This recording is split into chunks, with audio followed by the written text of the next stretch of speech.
Here we have Windows 10 with the PS Windows Update PowerShell module and Winget installed. First, we want to ensure that our environment is up to date. The basic environment is. If updates are needed, they can be installed with a few extra flags. Be sure to only use the auto reboot flag if now is a suitable time for a reboot. Let's check Winget. If you have a fresh install of Winget, as I do, you should see an agreement prompt for the MS Store source. Follow the link to read the terms and agree if you so choose. Winget managed installs are up to date too. If Winget upgrades are needed, they can be installed with the All flag. Our goal here is to install Vagrant and VirtualBox. To do so, we first need to install Microsoft Visual C++ Redistributable, a dependency of VirtualBox. Now we can install VirtualBox.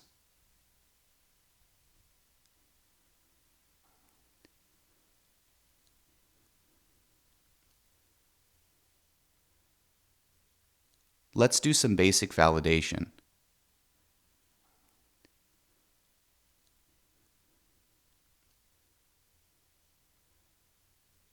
VirtualBox looks good. Next, let's install Vagrant.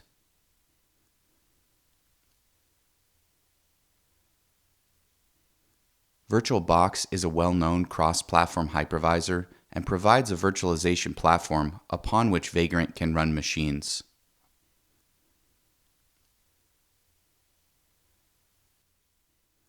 Vagrant calls the virtualization platforms it can use providers.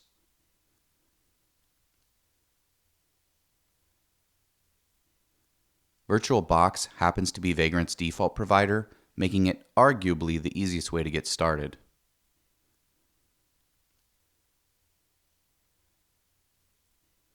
Vagrant supports several other providers, either natively or through installable plugins.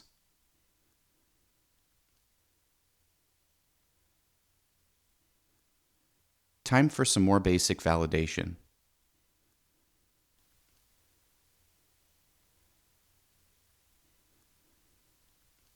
Vagrant looks good too.